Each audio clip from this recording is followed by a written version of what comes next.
John Sanders here with Limitless Hoops. Tonight we have open gym tonight. We are just playing around, but we will also include some practice stuff as well. And the practice stuff I'll talk about in a second, but you know what? I'll go there right now. All right, let's just speed this thing along. The stuff that we have to do today. All right, we got a whole bunch of stuff. We got layups. All right, and this isn't just like layup. I mean, it is layup lines, but like we want to do layups the correct way.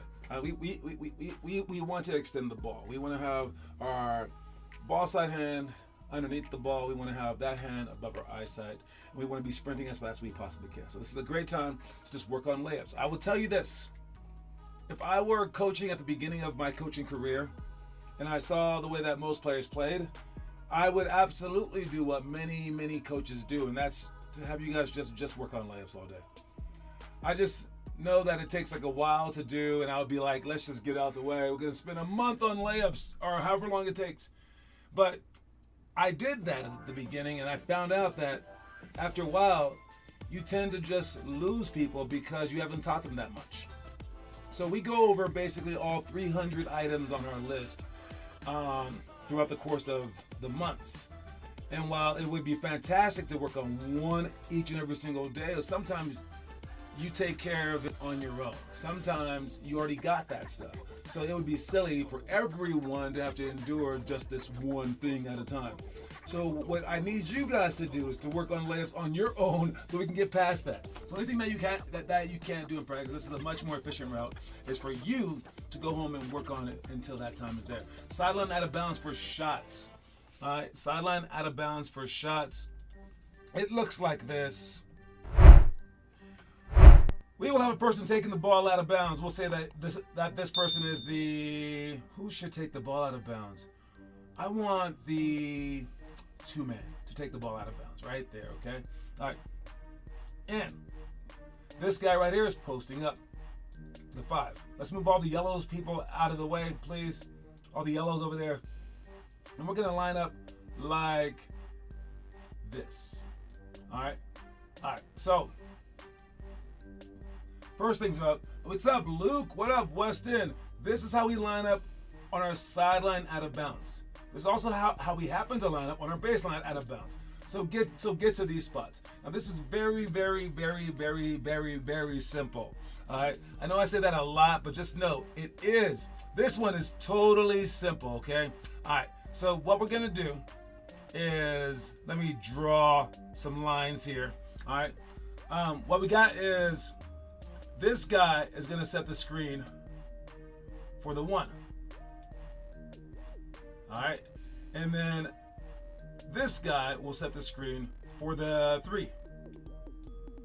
All right. But the difference, of course, will be where they set those screens. Okay, so this guy's hiding the screen right here. This guy's hiding the screen right here. So as they both run off, this guy will fake down low and come off this screen for a look. This guy will come off this screen. And notice that it's staggered. So this guy's close to the block while this guy went all the way over here. They're both screening away, but this guy stays still. This guy comes. Do we understand that? All right. It shouldn't be difficult, but people don't know it. That's basically it. That's it. That's it. Is that hard? It's not. But the hard parts come, and remember where we're standing. Remember who's screening whom. But the harder parts are this guy stepping down and then up. All right, down and then up to set him up like that. And this person can step up and then down to go baseline to sprint right here. Now, these guys might be open, but they don't have to be. Why? Because after he sets this screen, they now want to become options too. So this guy should turn around and try to seal, so the ball could possibly come to him. This guy right here can flare out, and this pass can come to him if we're strong enough to throw it. I got this play from my college, actually. It was pretty simple, so I just ran with it, and this is the play that we use. It's from my college days. So that's how we do sideline out of bounds. Pretty simple, right?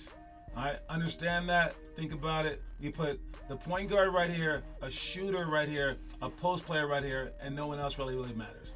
All right, because he's going to the corner and he's coming to get the ball. And again, this guy's screening and flaring out. Easy enough. What up, Finley Chastain? What's up? How's your injury going? Are you back yet?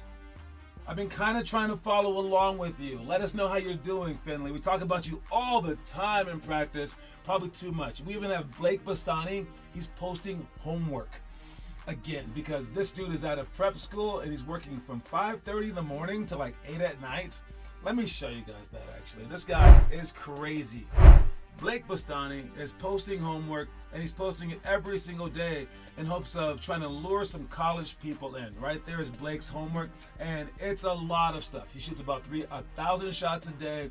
He does weightlifting, he does film, he does a lot of stuff. So if you guys want to try to keep up with Blake, post the homework. I think that it would be an awesome thing to at least attempt. All right. And again, if you go to our homework section, you get to watch Blake Bastani in action. Let's see what this is all about. Nope, I think someone left theirs on private. Don't leave it on private. But yeah, moving on. Let's check out our highlights today. All right. This is Victor Wembanyama. Tournament. Chris Paul. All right, so now that's what we're used to Victor doing, right? I should be back in a month. Oh, man. Hope that you're getting better in the meantime. Stronger, work on anything that you can work on. Just like Victor Wembanyama. So that's what we're used to. But watch the rest of these highlights. So Wemby has actually gotten better since last year. I know that's a given, but as freakish as he was, it's insane to me that he's this good right now. Watch him off these couple of plays. He faces someone up. He jabs him off. He's looking so much stronger and more versatile. I think he gained 20 pounds. I was not expecting him to get this much better. Watch him. That's the pump fake. Oh, that's a no-look dime by a 7'5" guy. All right, rewind that one so you can see that thing. All right, it's him right there. Give me that. He's doing that already. What else he got? What else he got in his bag? Him on Friends or Mo Wagner, one of them. Give me that. Pump fake, give me that. Step back, got him. That's legit. What up, Lincoln Hicks? How you doing, man? All right, so that's a nice play right there as well. All right, what else he got? Pump fake, give me this. And he's just coming in. Double clutching, pumping. He's better than he was last year. I am super excited to see this dude play this year. I think he'll be in the top 5 category in terms of MVP. That's amazing. That would be unreal. All right. Anyways, moving on. Let's check our trivia question today.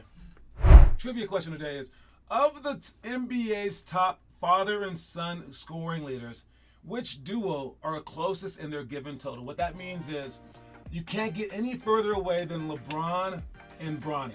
All right, they are in the top 10 scoring, but all because of LeBron. All right, he has like 40,000 freaking points, and then Bronny has 0. So they're really far away in their scoring. But there's a top 10 list out there of people in this regard who've had a father and son, not in the league at the same time, obviously, but in the league at some point in time. Of those in the top 10, which one of those are the closest in their scoring? So basically, which father and son duo were the closest in their career scoring? So there you go. Let me know by the end of the show. Then you get to be added to the list. Right now, Bond is killing 2-0. Whoever gets the most by the end of the month wins a $50 coin. All right. Speaking of that, speaking of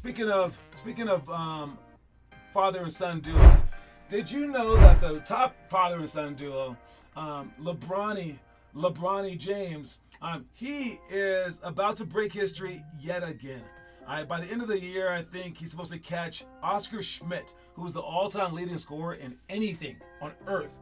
I mean, like anything basketball-wise on Earth. He had 49,737 points. LeBron's about to pass him for including all the Olympic games as well. Oscar Schmidt, this was his legacy right here. He was one of the first superstars that were international. Never got a chance to play in the NBA, but he's the all-time leading scorer in the world, and LeBron James has a chance to catch him. Will this be as significant as his NBA record? I don't know, but I think if he reaches 50,000, that would be kind of neat. That'd be kind of interesting. And some people think after he gets this amount, maybe that will be when he'll retire. Got a chance to play with his son. Got a chance to beat this record. There might not be any more records for him to beat. I don't know. Let's check to see the quote of the day. Quote of the day is, "Your past isn't your future." All right, and this one goes for life. Okay. All right. While it does matter what you do, because what you do right now can definitely. Thompson's, oh man, Clay. It's not Klay Thompson and his dad. It is not Klay Thompson and his dad, but that is a very good guess. They're actually, I believe that they are top 10. That'd be Klay Thompson and Michael Thompson. They are top 10, but they aren't the closest. I gotta relook it up. I'm pretty sure I know who it is, but I gotta check that. Oh, I do know who it is. I do know who it is. And this one is kind of a trick question. All right, so heads up. It's not the Thompsons. But yes, your past isn't your future. If you do badly, if you do something bad, or you were bad, or whatever, it doesn't matter. You can change who you are right now. Don't think that just because you started off bad, that means that you have to finish bad in your lifetime. All right, your past isn't your future. But also the same thing holds true for how well you've done in the past. You don't want to put your hat on. How do I say that? You don't want to rest on your laurels. You don't want to say, well, I was so good as a 4th grader that I don't even need to try anymore. I'm dominating. Your past isn't your future. So whether it be good or bad, move past that. Move beyond that. All right, move beyond your future and reach the next step. Let's watch the story of the day.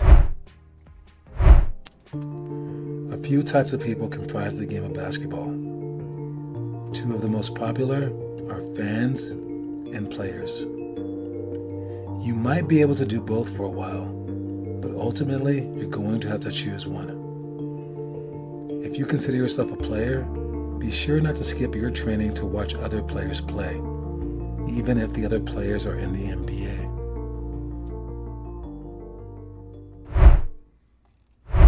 This was one of the biggest lessons that I had in my life, and it was taught to me by a movie. I saw the movie, and in the movie, it was like, the guy says something like, Mickey Mantle, a baseball player, won't ever pay your bills if you need him to pay your bills, because those guys don't care about you. And when I was growing up, I grew up with Magic Johnson in my town, my favorite player. I literally never saw that dude play in person, because I wanted to make the NBA more than I wanted to watch the NBA, even when I was very young. And I was very fortunate to have that mentality, because I was already inspired enough. I didn't need to be inspired every single second. I had no desire to be the ultimate fan. I don't know how much Laker gear I owned. I didn't own any. What's up, Kieran and Declan Louth? All right. I didn't own the Laker gear. All right.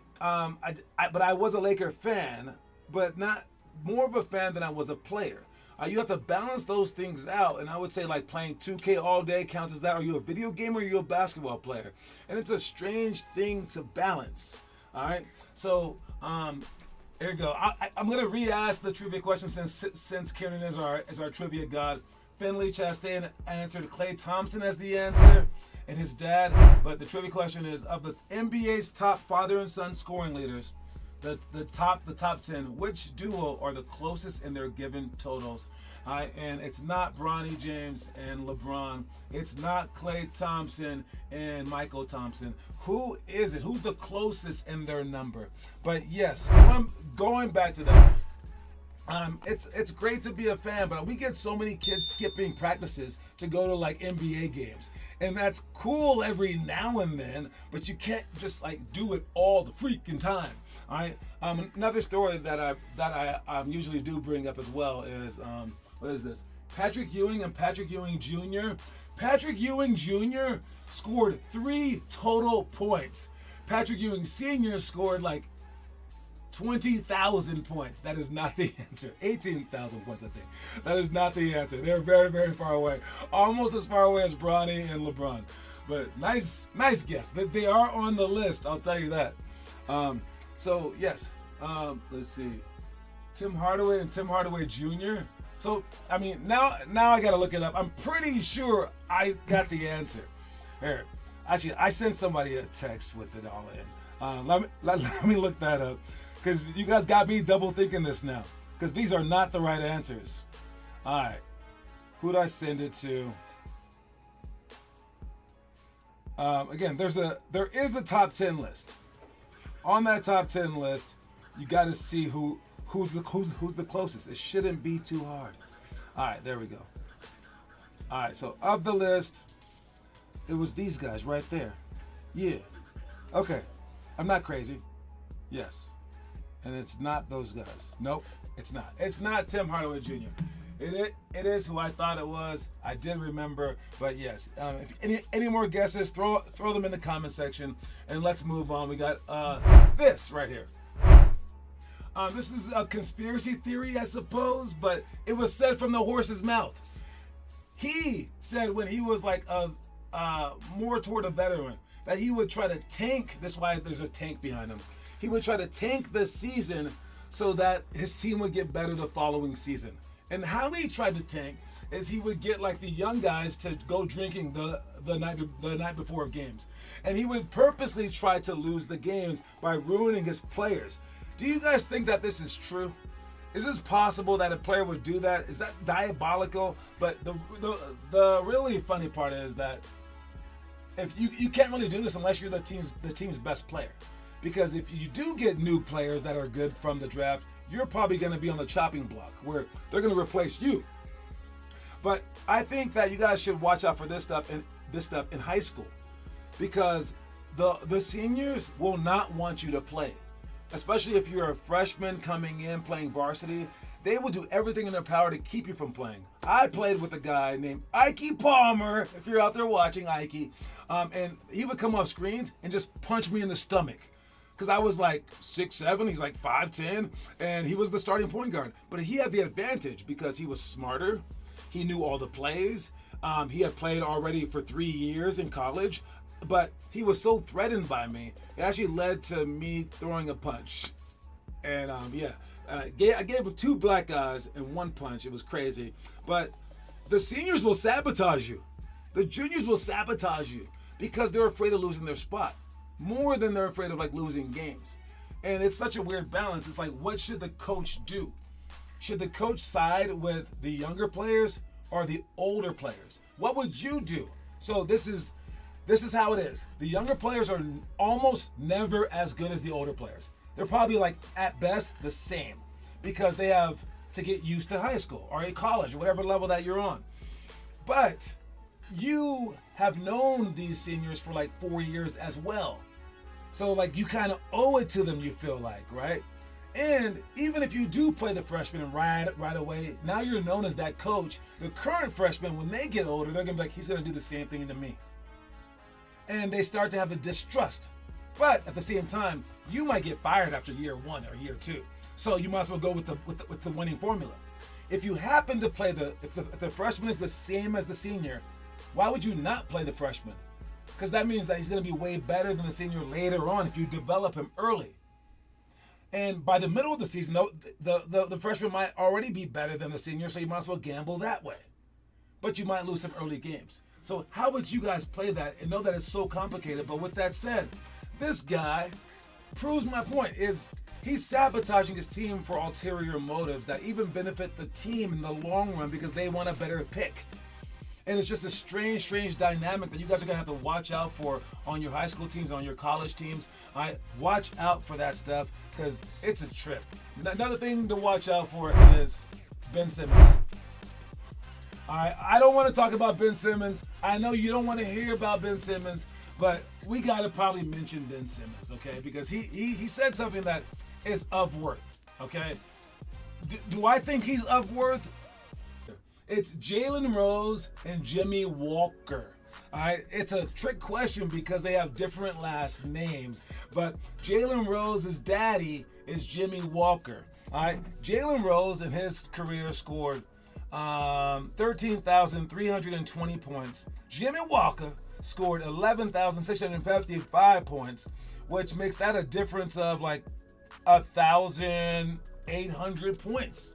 1,600 points. All right, so they are the closest. If you look at Steph Curry and his dad, Dell Curry, Dell scored over 12,000 points while Steph scored 23,000 points. Dolph Shays and Danny Shays were 10,000 points away. Rick Barry and Brent Barry were 10,000 points away. Tim Hardaway and Tim Hardaway Jr. were 5,000 points away. So that's a great job. And I got you. Josiah Chacon is in the house. I'm going to add you to the list, and you get a point for the month. If you get the most points, you get a coin by the end of the month for answering the trivia. Great job. Back to Ben Simmons. All right. Thinks that they're robbing. He says that these people will catch up to them in life. It'll catch up to you in life. And what he's saying is karma's going to get you.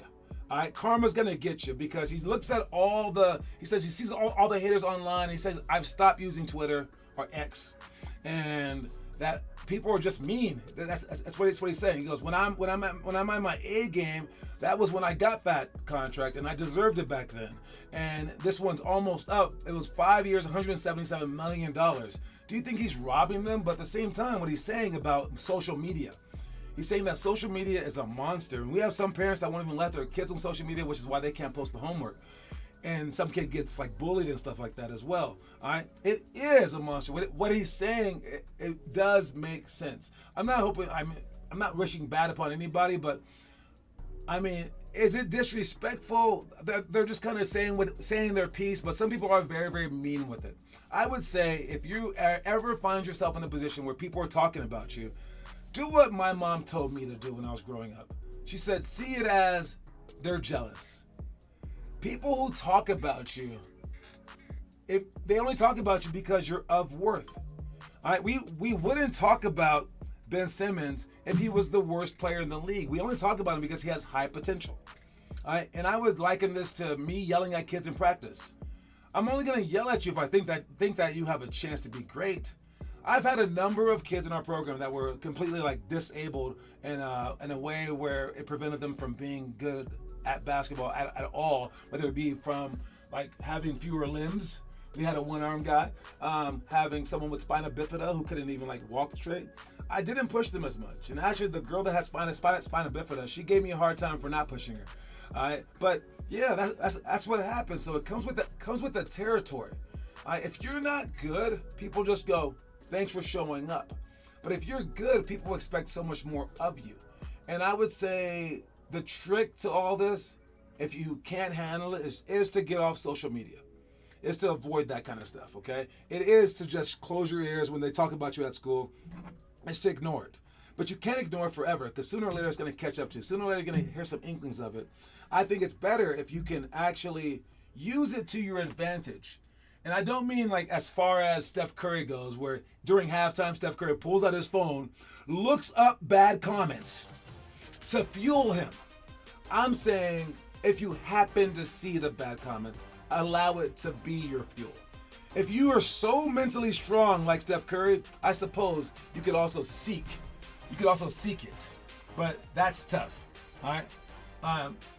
Again, seeking out the bad to have it inspire you is a whole nother level of mental strength. But hearing inklings of it and just like hearing someone say one bad thing about you and then that freaking you out, that's the opposite of Steph Curry. That's being the weakest person in the room. So you don't want to be that. All right, so make sure that when you're out there, guys, be better. One, realize that like a lot of this is on Ben Simmons too, because he was. I mean, even when he was healthy, he would like take time off. He would like play like a dog sometimes. He didn't train as much as he should have because his shot never improved. But when he started getting hurt, that wasn't his fault so much. But he did a few bad things, like where it was like, I'm not going to show up here, not going to show up there. So he kind of asked for it. So do your part. One. Two, when people start talking their trash, put it out of your mind. Three, if you can be strong enough to accept the criticism and have that change you, that would be great.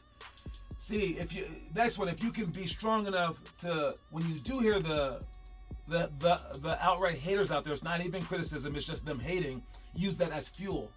And then the last one is, if you can, only if you can, be strong enough to go out there and say, I want to see some more criticism. I want to hear the hate. And then you start seeking it out, and that could be like, dude, you can't stop that person. The person is fueled by negative and positive and indifference. That person wins every single time. So try your best not to be offended by anything, I suppose. All right, just anything at all. Dang, why not? Why not, right? All right. Don't forget the quote of the day is, your past isn't your future. We will be having games this Saturday, all right, for the young kids, 1st through 4th. We still have not found our game schedule for Sunday for everyone else. I don't even know if you guys are playing, but we'll find that out soon. These tournaments are kind of weird like that, but we do know that the young kids play at 8 o'clock and at 8:50 in the morning at Denver Christian. All right, so make sure you guys watch that. And if you guys are following our guy JJ, all right, if you guys are following JJ Griffin, know that you can look on this page, see the YouTube TV, and you can follow his latest post. All right, you can see his workouts in here. You can see everything else. He's also posting homework. All right, so follow his quest to become a pro. And if anyone is interested out there in going to Taiwan with us, let us know. I'm gonna put out a note here next week to see who's interested in going to Taiwan. All the info for that is under member events. Click on travel team info, and we're gonna try to go beyond just this little bitty country right here. We're gonna try to go beyond America, and we're gonna try to go to Taiwan for this year. If we get this going, we can make this a yearly event where we go to Taiwan next summer, then France, Austria, Argentina, Denmark, Spain. I chose these locations because each one of these locations have prominent youth basketball places, and they're also like neat places to go to as well. But I think this would be an amazing addition to our program. But it's going to take about 5 brave kids to do this. We do have about 4 kids interested. So if you guys are interested out there, I need to know by the end of this next month. So by November 1st. I will put another filler out there to see who's interested. And we just need to know if you're interested, and then we'll start really revving things up by December 1st, because this thing has to be way early. All right. And again, we would go out there. I have fans out there who still want to see me, so they'll come to our games, I believe. We are linking up with some pro teams, youth basketball affiliates. So it's like their feeder teams. All right, and we can play against several of them, maybe one team a day. All right, and we'll go all around Taiwan as well, visiting places. Your parents can send just you if you would like. We'll all get an Airbnb together. Yes, they have Airbnbs out there. We will do the tourist thing and the basketball thing, and I think it might be one of the greatest trips that we've ever taken. But if we can do it, but while we're there, JJ Griffin will have a tryout. And this whole thing is geared toward him. Literally, if we don't get enough players, by like within like a month, his pro career is done. So I don't want to put the pressure on you guys, but I'm putting a little bit of pressure on y'all. All right, think about this, and if we can get him over there, you get to see the trials and tribulations of a guy trying to make a pro team, something that you might want to do in the future. It might help you out because it'll give you some life lessons in that regard. We will all go there. We'll all see how we're manipulating the situation, how we're going to do the trial, how we're going to get other coaches, not just in Taiwan, but other countries involved as well. All right, just to see this like through like live streaming or whatever. We're going to get this dude a job in one of the best leagues in the world. And I think it'll be a fun trip if we could all do this together. And maybe in the future, again, it'll help out your career as well. All right, anyone showing up to Open Gym tonight? We have Open Gym and practice together. All right, show up and show out. No, understand what we're talking about in our itinerary of stuff. All right, because we also have, including all the Open Gym stuff, we also have don't cross half court on the traps, 3 seconds down by 3 with free throws, 5 and 5 dash then dash, and then our zone flex screens. We're going to talk about that stuff too. All right, so I'll see you guys soon. Talk to y'all later. Congrats on Chacon for answering the trivia question right. Talk to y'all soon, man. Reese's Pieces, everybody.